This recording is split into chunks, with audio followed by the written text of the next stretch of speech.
نفس ذائقۃ الموت، کہ ہر ذی روح نے موت کا ذائقہ چکھنا ہے۔ اس میں اللہ تعالیٰ نے چکھنے کا کیوں ذکر کیا ہے؟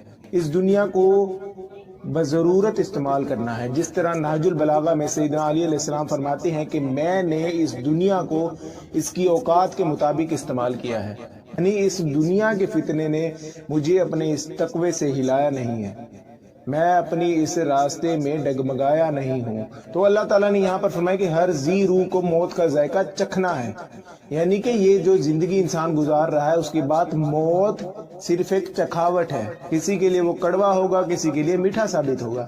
جو نیک عمال کرے گا اس کے لیے میٹھا ثابت ہوگا، جو بد عمال کرے گا اس کے لیے وہ کڑوا ثابت ہوگا۔ انسان کے لیے اللہ تعالیٰ نے ایک کمزوری پیدا کر دی ہے اور وہ موت ہے۔ جس طرح نہج البلاغہ میں سیدنا علی علیہ السلام فرماتے ہیں کہ ہر شخص کی راہ میں ایک رکاوٹ آنے والی ہے، بل ضرور آئے گی، اور وہ موت ہے، جس کے بعد انسان کو جنت اور جہنم کا انجام بتلا دیا جاتا ہے۔ اور اس زندگی کو چکھنے کے برابر جس شخص نے استعمال کیا ہے وہ ہمارے پیغمبر محمد صلی اللہ علیہ وسلم ہے۔ انہوں نے زندگی کو اس طرح گزارا ہے کہ جیسے اس کو گزارنے کا حق ہوتا ہے میرے بھائی۔ اسی طرح نبی علیہ السلام کی حدیث میں تھا کہ نبی علیہ السلام نے فرمایا کہ اے اللہ، محمد اور آل محمد کو صرف اتنا رزق دے کہ اس کے جسم اور روح کا رشتہ برقرار رہے، یعنی اس طرح زندگی گزارے ہم کہ اس زندگی کو ہم ضرورت ہی بنا سکیں، خواہش نہ بنائیں۔ میرے بھائی دو چیزیں ہوتی ہیں، ایک انسان کی ضرورت ہوتی ہے اور ایک مقصد ہوتا ہے۔ اس دنیا کو اللہ تعالیٰ نے ہمیں اس مقصد کے لیے بھیجا ہے کہ اس دنیا میں رہتے ہوئے اپنی ضرورت کو بھی پورا کرو، لیکن اپنے اس مقصد پر نظر رکھو۔ عائشہ علیہ السلام فرماتی ہیں کہ کئی ہفتے گزر جاتے تھے کہ ہمارے گھر میں چولہا تک نہ جلتا، کھجوروں اور ایک پانی کے پیالے پر گزارا کیا جاتا ہے۔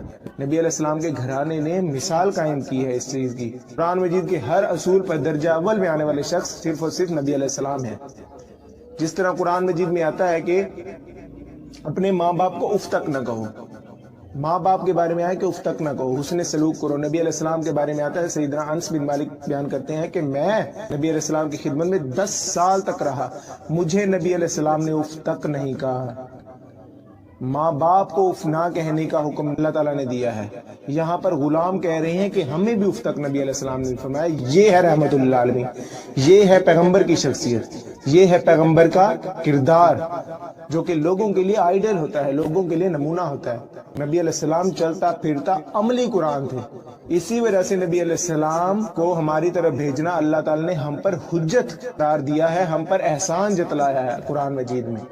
اسی طرح سیدہ فاطمہ علیہ السلام کے بارے میں آتا ہے کہ وہ گھر کا کام کرتی، قرآن مجید بھی پڑھتی، بچوں کی پرورش بھی کرتی، پانی کی مشکلیں اٹھاتی، چکی پیستی میرے بھائی، جس کے بارے میں بخاری مسلم میں نبی علیہ السلام نے فرمایا کہ یہ جنتی عورتوں کے سردار ہیں، دنیا میں مصیبتوں کی بنیاد پر ہی آخرت میں منصب ملتے ہیں، نہ کہ نسبت پر۔ سیدہ فاطمہ علیہ السلام جب نبی علیہ السلام سے لونڈی مانگنے گئی تو ایک باپ میرے بھائی بیٹی کے لیے کیا کچھ نہیں کر سکتا، تو نبی علیہ السلام نے کیا فرمایا؟ لونڈی نہیں دی، تسبیح فاطمہ دی،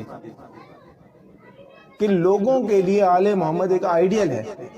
نبی علیہ السلام سیدہ فاطمہ سے کتنی محبت کرتے تھے میرے بھائی۔ سیدہ فاطمہ آتی تھی تو نبی علیہ السلام کھڑے ہو جاتے تھے تعظیم کے لیے، ان کو بوسہ دیتے، اپنی جگہ پر بٹھاتے۔